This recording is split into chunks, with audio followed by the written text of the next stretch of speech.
Today it's going to be a rye taste off, the Budget Rye Battle. These four. It's going to be fun.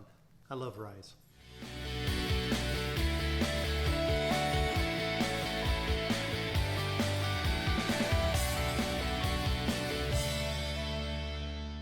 Hey guys, I'm Matt from Bourbon Banter 2020, and today I'm going to be doing a flight of 4 of budget rye whiskeys.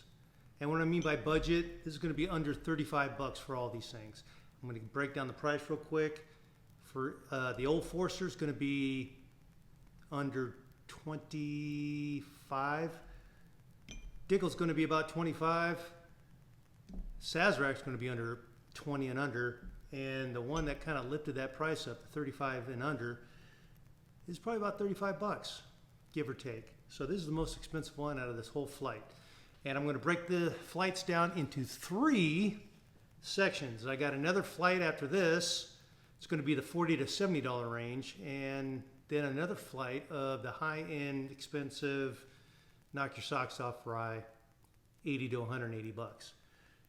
For all you left-handers in the whiskey world, ryes, you're welcomed here. Ryes are great. And I got a California shirt just because I grabbed it out of the closet, and California sucks. California's beautiful, very beautiful, great weather, but the politics suck. You know who I'm talking about. It's okay to like rye, even though rye's a little more expensive, but this is the budget of budget rye whiskeys, and I'm going to give a taste on it. I think you're going to like it. And yes, California sucks.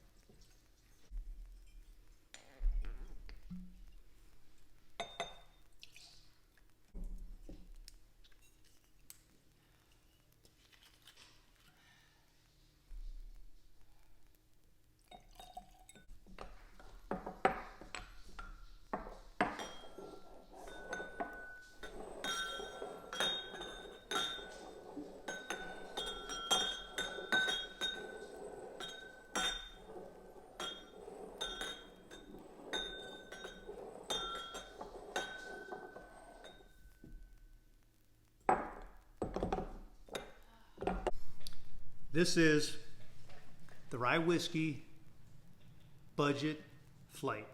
And what I mean by budget, under 35 bucks. And the only reason why it's 35 bucks, excuse me, because of the Redwood Empire.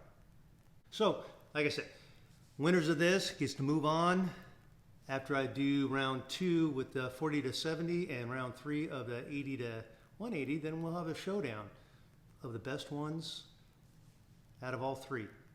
Never know. Budget might win. All right, here we go. The first one here, get this going. Like I said, I have no clue what they are. I have it on the bottom of the Glencairn of what it is. Not going to go crazy with the flavors. I'm going to give you a little bit. It's very sweet, very vanilla for some reason. I don't know why, but I'm going to take a sip. Here we go. First one. Mind you, with price, for the most part, as price goes up, the taste goes up as well. A little vanilla, get a little bit, I'm getting that rye, a little bit of that rye, but I'm also getting like a chocolate. All right, I'm gonna go for try number 2, see how this goes. I'm gonna go down one way, back the other way, give you my opinion, and there you have it, the taste. All right, I did a taste of the second one here. Right off the get-go, it was like a smoky, maybe a little oak, little leather with a little bit of rye. I'm going to do one more time with this, the second one. The oak and the leather. I'm getting that rye that just kind of settles in. A little more tingle of the rye on the tongue in the middle of the palate. Coats well, but it has like a vanilla on there, just a hair bit. All right, going to go with C, third one, see how this goes. All right, took a sip of C and I took a breath in, get the smell, a bunch of fruit. I'm not getting it, but it's a bunch of fruit. So I'm going to take another one, and you get that rye spice. The rye spice is going to give you that tingle, a little bit of that pepper, a little bit of that feel. Because rye ain't that bad, but people are afraid of rye because they don't know. I'm here to get you to know that ryes are okay. So, yeah, I'm getting much more vanilla and fruit on that one. So, on 3. Second sip, a little more subtle, but getting a little more, like I said, a little bit of vanilla, a little bit of rye, a little bit of that fruit. The finish ain't lasting long. It just comes and goes. The fourth one here.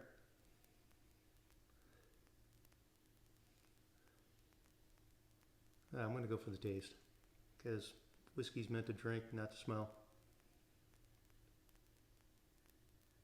All right, the fourth one.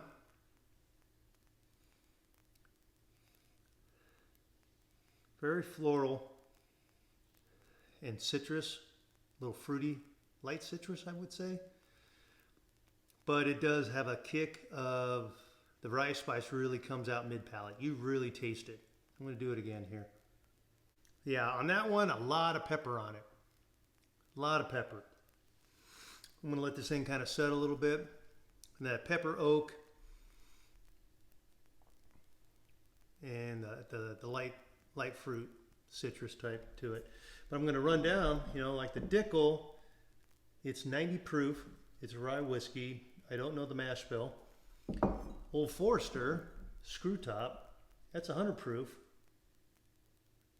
And don't know the mash bill on that either. I didn't look up any of the mash bills because I'm just going for taste here. Sazerac, that's a 90 proofer. And then you have the Redwood Empire. And that is a 90% too. So they're all, the only one that's 100 proof is going to be the Old Forester. Everything else is 90. So usually in the budget area, they're going to be in the low 90s for the most part. The standout for proof is going to be the Old Forester, but that's them. It's old Brown Forman going, I can one up you and I'll put a screw top on it. Love it. I'm going to run back the other way. And for the left-handers of the whiskey world, don't be afraid. Come on over. Test them out. They're good. They're really good. You may like them more than you like bourbons. And if you're afraid, just say it. Put a comment in there saying, I'm afraid. I don't want to do it. All right, that's cool. I'm all right. To each his own. All right, back with you. Got some water.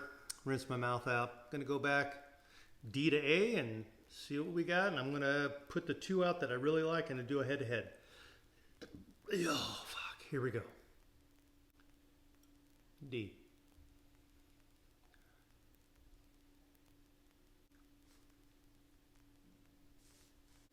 Getting like a peppery rye, almost like a pine needle taste that just kind of slowly fades away.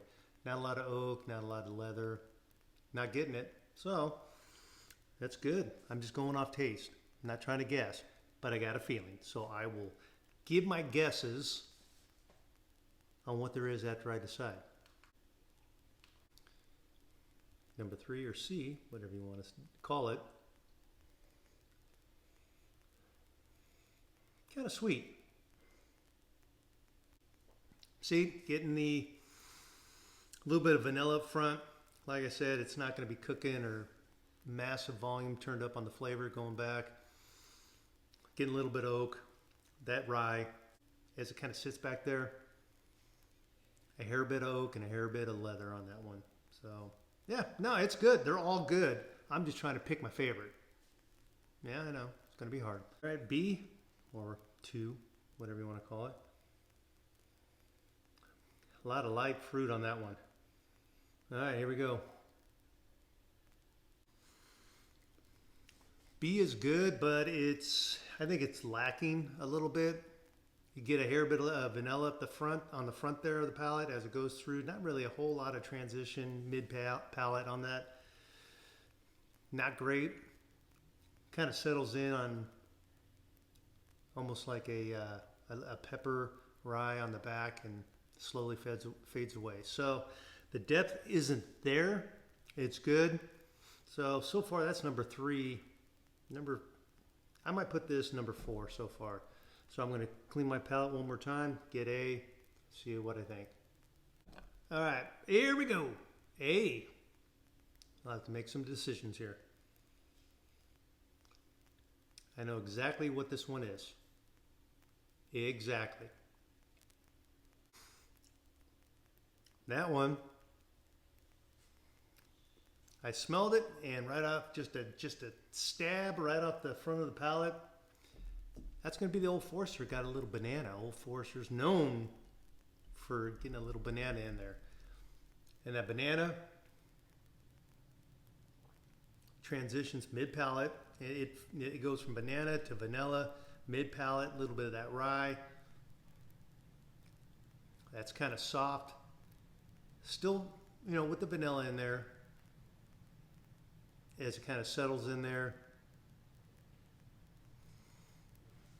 It's a little bit of oak, just a hair bit of leather, and then it just fades away. So this had a little more, A had a little more flavor. So I'm gonna put out my 2 favorites. It's gonna be D, or 4, and A, based on what I liked about the 2. Now I'm gonna do the one that was in slot D. Slot D, a little more complex. It's like light fruit, vanilla on the front, the middle. Get that rye that's passing through on the back, and almost on the back side there, a little bit of pine needles, forest type smell, but for taste, and then a hair bit of oak and a hair bit of leather. All right, I'm gonna rinse it in between. I'm gonna go the one that was in slot A that I called out was Old Forester, just because of the banana. All right, still getting that banana. So I'm still going with the one that was in slot A. And now it's all up to what I think, what I like. And tomorrow might be a little different if I did the same thing. So here we go, gonna do the taste. Like I said, I got banana up front, fades, get that hard. It's a little harder on the rye. It's 100 proof, a little warmer. Mid palate, as it kind of sits in the back, kind of fades. Just not really a whole lot of wow factor in that. But it's number 2. I'm gonna go whatever was in slot D as my number 1 pick, based on the more flavors that I'm grabbing, that I'm getting, what I'm noting. Do you note notes?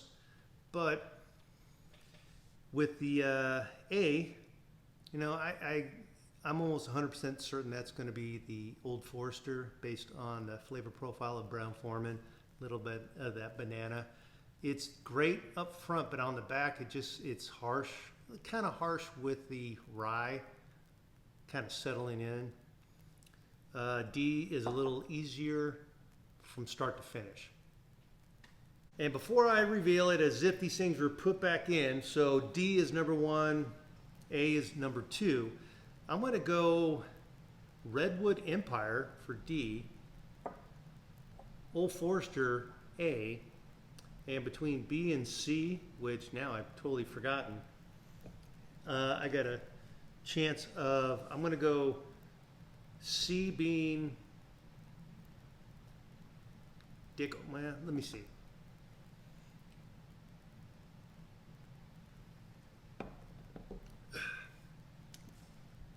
That one's more like a root beer. Now, the fuck is that? Test B one more time just to see if I can guess it. Can't guess it. All right. A, Old Forester. B, I'm going to go Sazerac. C, Dickel. D, Redwood Empire. Going to do the reveal. Mind you, I've already picked D as my favorite. More notes in there. Redwood Empire. All right, I did it. A, second place, Old Forester. I got those 2 right. Now between B and C, I probably failed miserably. I think I put C as in Dickel. Dickel it is. And of course, B is going to be Sazerac. There you have it. And with these blinds, obviously it's a single blind because you know what's in there. A double blind is going to be something that you have no clue what's in there. It's mixed up and you basically see what you like. Because believe it or not, you look at a bottle, you get the taste if you've had it before, and you're biased. It's human nature. That's the way it is. You're biased because you kind of anticipate a certain taste because of what you had before. So, like I said, I haven't had Sazerac in such a long time, and it's probably the cheapest one out of the bunch here. And now that I know it, I'm putting my biases. I can taste the Buffalo Trace in there. Before I couldn't do it. That's what's great about blinds, is what's good based off the taste right now. So, and with the Dickel, I was hoping to taste the Dickel taste. I wasn't getting it. Now that I know it's a Dickel, maybe that Dickel taste I'm mistaken for a different vanilla. So it is crucial to do these things, to know exactly that your taste buds is what they're grabbing the taste, not having a thought process of what you anticipate based on prior experience. So they're all great. I picked I ended up picking Redwood Empire on it, but it's the most expensive one out of this because I think that's like 35 bucks ish, and everything else is 25 and under. So they're, and I had to put it in there. And if I didn't put the Redwood in there, it'd be the Old Forester. The Old Forester, screw off top. It's a great bottle. If I did this tomorrow or yesterday, I might have picked something different. But Redwood Empire, great for a California base. It's like up by wine country there. On this one, it's going to be Redwood Empire. Second place is going to be Old Forester. Maybe I might just do the second one after this. The Redwood Empire is great, and I've never seen the price go over 35 bucks ish. So if you're willing to pay a couple dollars over that, do it. It's worth it. It's great. And don't be afraid of ryes. Ryes, there's some ryes out there that is just kick ass better than, bourbons. But if you're afraid to step over to the left side, hey, that's on you. So if you like this, subscribe, hit the like button, leave me a comment, share it with your friends, please. I need more followers. I need more subscribers. I'm just starting out, and if I can make it funny, make it down to earth, yeah, like I said, California sucks. It's the politics, not the area. All right, peace. Talk to you later. Bye.